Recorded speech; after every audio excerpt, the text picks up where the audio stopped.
Welcome to Breakthrough Success. I'm your host, Mark Gabberty, the content marketing expert, bringing you 5 new episodes every week where I and top-level guests teach you how to take your business to the next level and achieve your breakthrough. Hello, Breakthrough Success listeners. I just wanted you all to know before the episode actually starts, I've been working a little bit behind the scenes to give you something really special. So a while ago, I wrote my book, Content Marketing Secrets, which helps people create, promote, and optimize their content for growth and revenue. And I just put the finishing touches together to offer that for free to anyone who is interested. So if you want your free copy of Content Marketing Secrets, all you have to do is head over to markgabberty.com/book. Now, let's jump right into the episode. One of the most powerful forms of marketing is digital marketing. There are a lot of trends riding on this. There's social media, there's blogging, there's content marketing, so many things that form digital marketing as a whole. And with so much involved with digital marketing, it's easy to get confused. It's easy to get a little mixed up. And not only to just feel overwhelmed, but not to truly harness the power of digital marketing. So we're going to talk about avoiding the overwhelm and being able to use digital marketing to get really good results.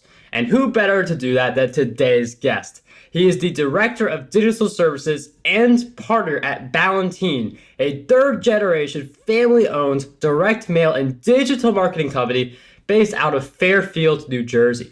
From lead generation to marketing strategy for small businesses, today's guest at his company rise above the get feature quick schemes. He helps business owners grow their book or business in today's online world. Today's guest for episode 201 of the Breakthrough Success podcast is none other than Ryan Cote. Ryan, it is such a pleasure to have you on the show. Awesome. Thanks, Mark. Really excited to be here.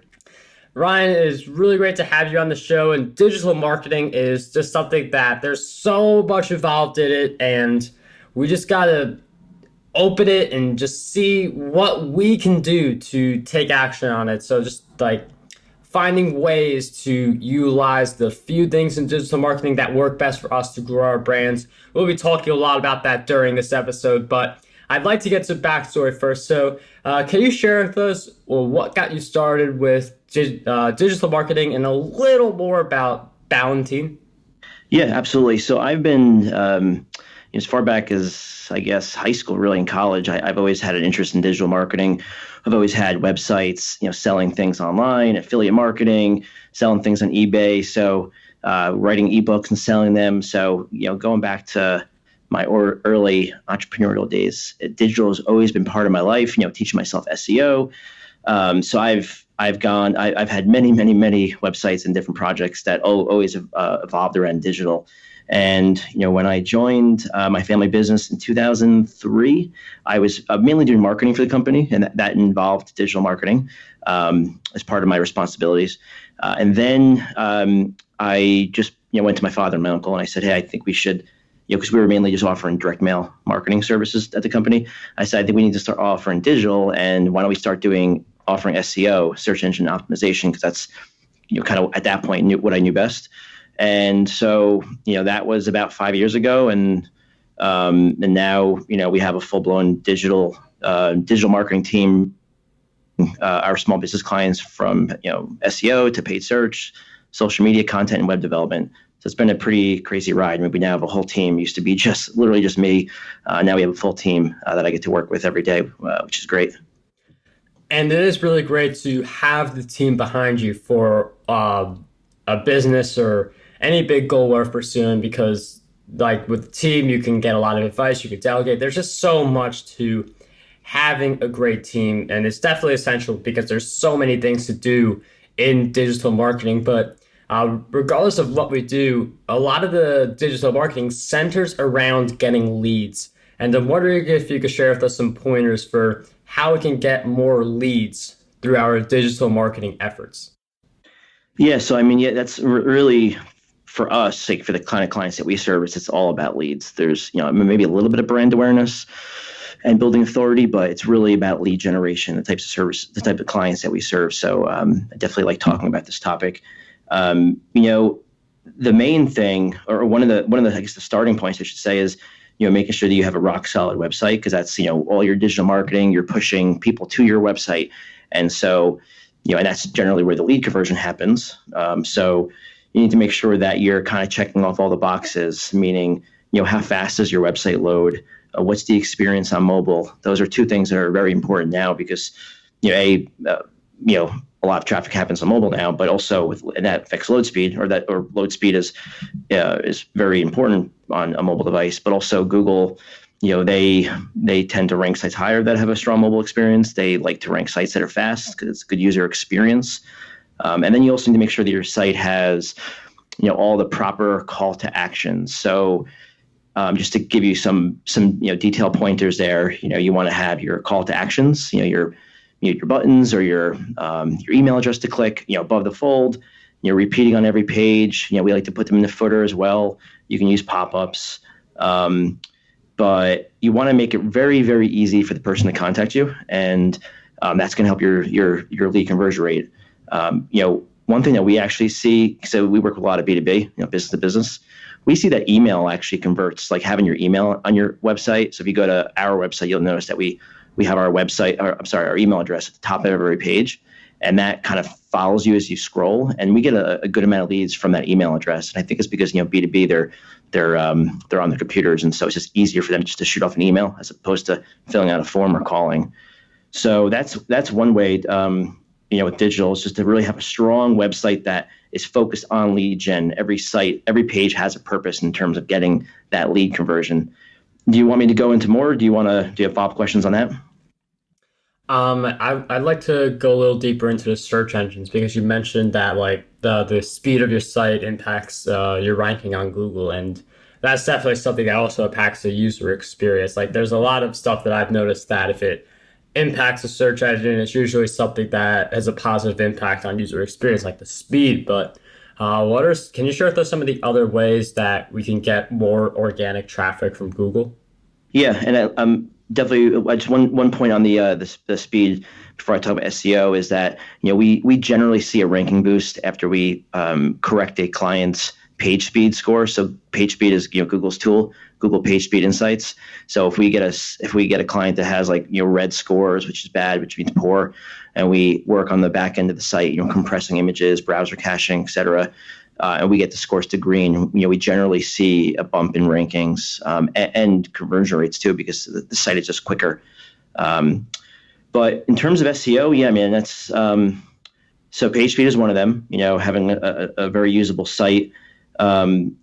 Also having very well written metadata. So metadata is the back end code. It's your meta description, your title tag. You want to make sure that those are very well written. Yes, they contain your keywords, but also they're very well written, because what's happening now is those are essentially when your title tag is usually the headline in the Google search results, and the meta description is usually the summary below that. And so the more enticing you can make the title and description, the better chance you have of getting the click. And Google definitely uses that data. So if they're showing a site in the top 10 of Google and they see that no one is clicking on that listing, it's a pretty definite sign to them that that page might not belong in the top 10. So you want to make sure that your metadata, yes, has the keywords, but you also want to make sure it's very well written and, kind of earns the click, so to say. Also, obviously link building, that's kind of a topic that's been beaten down a lot, or spoken about a lot, but it's still very important. You need backlinks to rank. And so, maybe back in 2011, it was like all you needed. But nowadays, yes, backlinks are still very important. You want to get good backlinks. You want to get relevant backlinks. You want to get, backlinks from all the social media networks, and just make your profile very strong, your link profile very strong. But nowadays with SEO, link building is just, one part of the equation. The other part is just technical. How strong is your site technically? Does your site have duplicate content? Are there a lot of broken links? It's Google likes to rank a site that's very clean and healthy. So if you have your site strong technically, like no broken or duplicate issues, if you've got links, And the last part is if your on-page is strong, like your on-page optimization, that goes back to the metadata, but it goes well beyond just the metadata. So do I have the keywords in my headlines and in my content, in my image tags, am I targeting the right keywords? That's the third piece of the puzzle. So it's technical, link building, and then on-page optimization. You get those three things right, and that's generally how you get more organic traffic.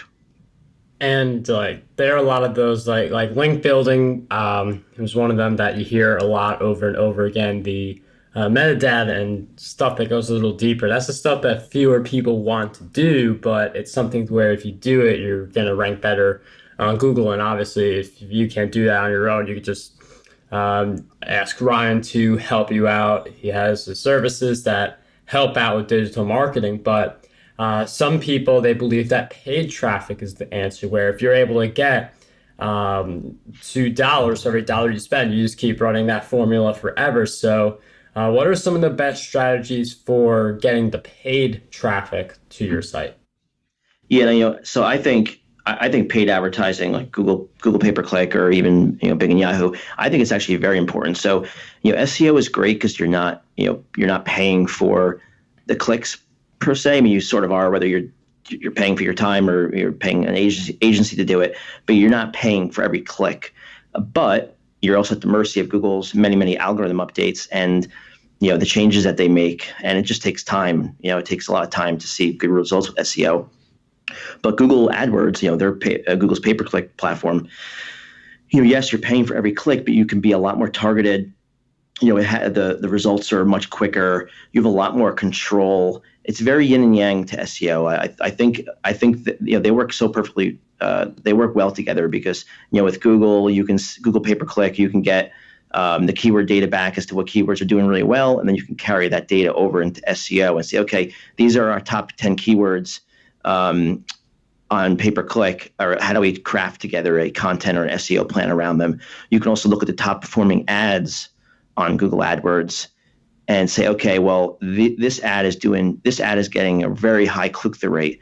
What lessons can we take from the headline and the description of this ad to then apply to the metadata of our SEO? So there's way you can get learnings from paid advertising to carry over to SEO and content. In terms of some tips, the biggest mistake we see with pay-per-click is with clients that try to do it themselves. It's like set it and forget it. You could talk about match types and they're not using the right match types, but let's say they have the right match types. For them, it's set it and forget it. So they created their campaigns with their keywords and their ads, and they don't touch it after that. But the thing is, AdWords, to do it right, you have to be in there every week looking at what keywords are actually generating traffic to your site, building out your negative keyword list, and just try to get that traffic, the keyword list, as targeted as possible, because you very rarely have it nailed down in the first attempt. It often takes a lot of time, depending on your line of business, to get that keyword list really zeroed in on exactly who you want to target. So, set it and forget is the biggest issue I see with pay-per-click campaigns that we take over. And I find it really interesting how you use the pay-per-click to see which keywords are working, then you use that with the SEO strategy. I really like that approach. And I also want to ask about Facebook advertising, because that's receiving a lot of attention right now, and also for several years has been receiving attention. So what are your thoughts on using Facebook ads as well, or do you believe more in Google's ads because you can get the keywords? Well, so here's the thing. Mark. So we like to. So our typical client is using us for all these services, and we try to make them all work together. And here's how that happens. Facebook advertising, I know it's been going through a lot of changes. We still do a lot of it, and it really all the changes haven't impacted us all too much. A lot of that third-party data is going away, but we use Facebook a lot for retargeting and boosting to fans and friends of fans and creating email match audiences and lookalike audiences. So for us, we haven't had too much of an impact. But what we like about Facebook is that we can get our ads in front of the right audience that might not know about us or our client. So with Google, pay-per-click or SEO, those people are further down the cycle. They have a need. They're going into Google. They're typing in what they're searching for. So those people are a little further down the line in terms of converting into a lead. With Facebook or LinkedIn or Instagram, whatever your business is, B2B or B2C, we don't know what their needs are. They might not, unless you're retargeting to your past website visitors. But let's say you're going after sort of a colder audience. We don't know what their needs are, but we're getting the ads in front of the right people. So they're earlier in the cycle, but they might not know about us or our clients. So we like to use both because they're targeting people at different stages of the buying cycle, of the lead cycle.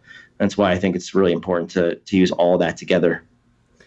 And I really like not just using them just for the sake of using them, but using them all for like different purposes and being able to tap on different cycles of the buyer journey. So like having a coordinated approach with all of the parts within digital marketing. And there's just so much to do within digital marketing, as I've mentioned before. And there are some people who just feel overwhelmed by it and like they're still putting in the work, but they feel like they're not necessarily getting the results they want to achieve. So what do you believe holds most people back from crafting and implementing winning digital strategies? I mean, I think you're right. There is so much with digital marketing. It can be very overwhelming.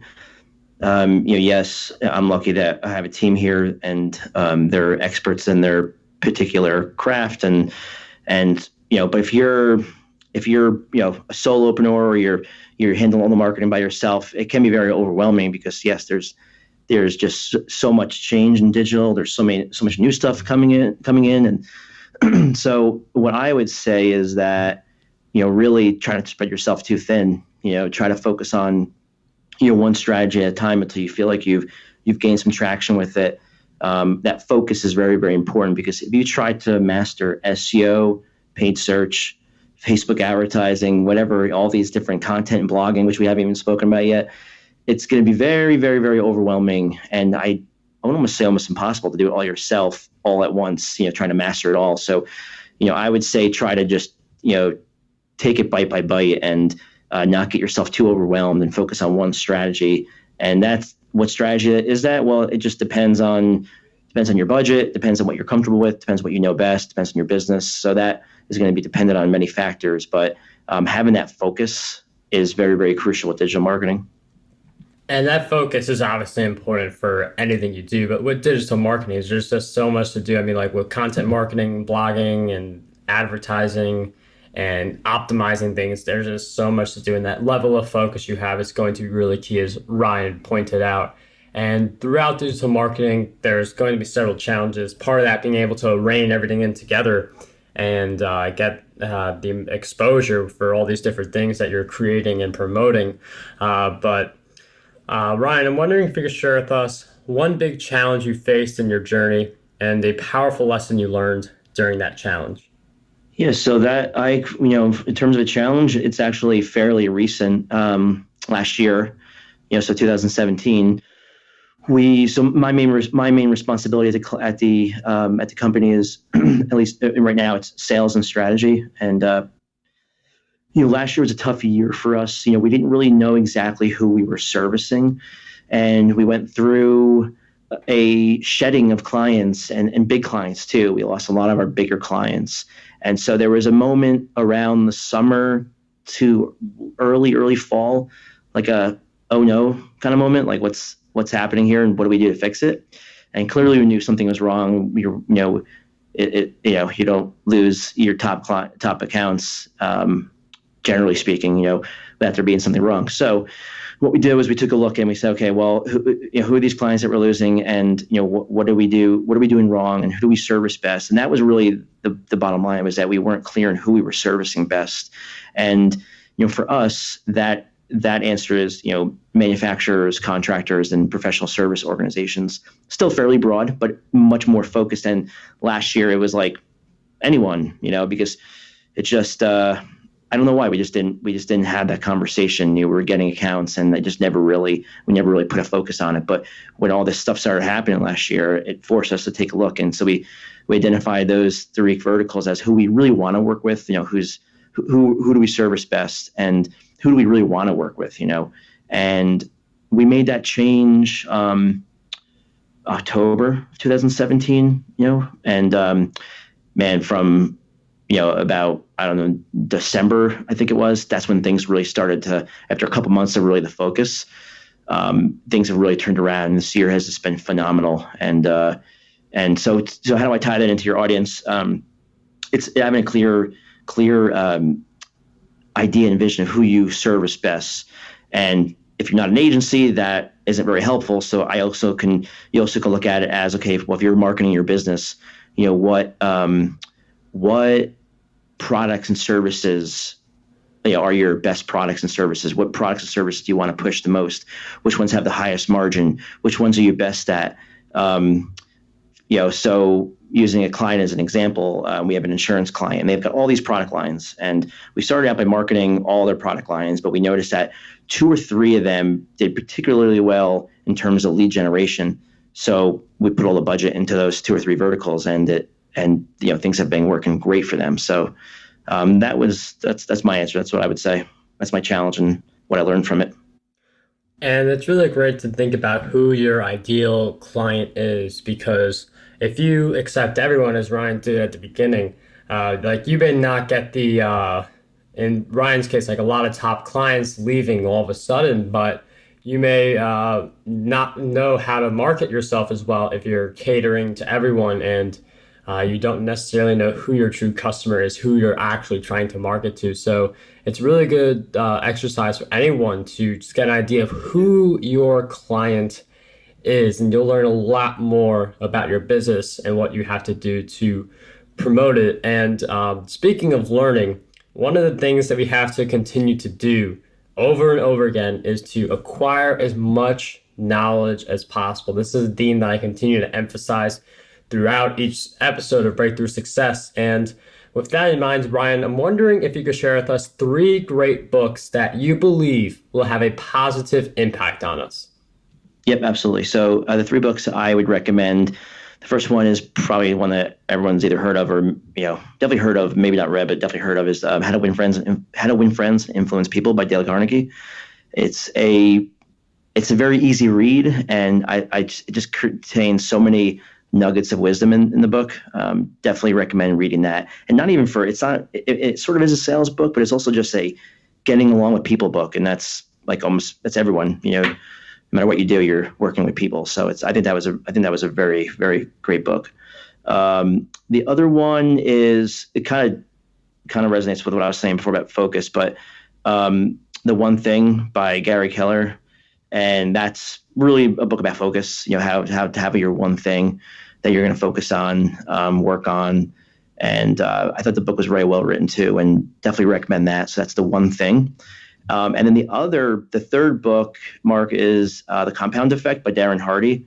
I thought that book was great. And it just talks about, and the book it's business and personal. So it's basically saying that, when you're trying to achieve something, whether it's, business or, personal, like, trying to get a certain number of clients or a certain number of leads or losing a certain amount of weight, it's about all the little things that add up to big results. So in the grand scheme of things, when you're going day by day, you might not notice that you're making a lot of progress. But if you look at the past month, all these little actions that you're taking, they compound to nice results. And sometimes it's hard to really realize that when you're in the weeds. But when you take a look back a month or a quarter or whatever, you can see the results.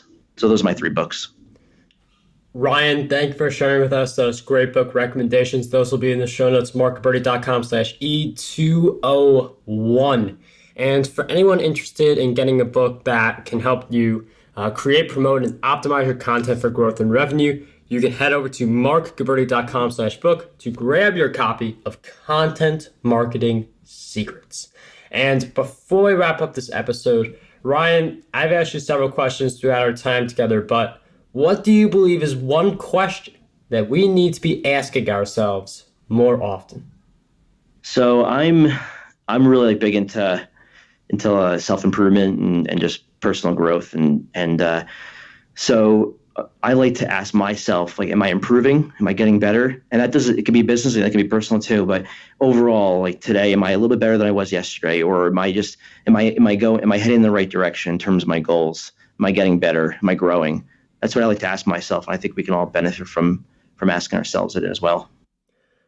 Ryan, thank you for taking the time to share with us that question, all of your great insights throughout our time together. If you guys want to learn more about Ryan, you can head over to Ballantine.com, which will be in the show notes. And he also has some exclusive goodies for us. So if you go to Ballantine.com/breakthrough, there are a few things there. You can view case studies. You can connect with Ryan on LinkedIn, but you can also get your own customized digital strategy via video.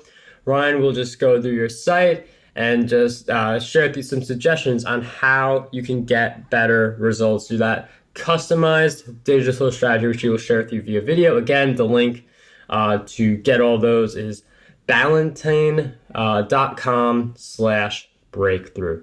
Ryan, I can't thank you enough for sharing all of your great insights with us. It was such a pleasure to have you on Breakthrough Success. Thanks a lot, Mark, and thanks for everyone for listening. Appreciate it. How does over 100 retweets per day sound to you? My free ebook, 27 Ways to Get More Retweets on Twitter, has you covered. I use the methods within this ebook to get over 10,000 retweets every single quarter. To learn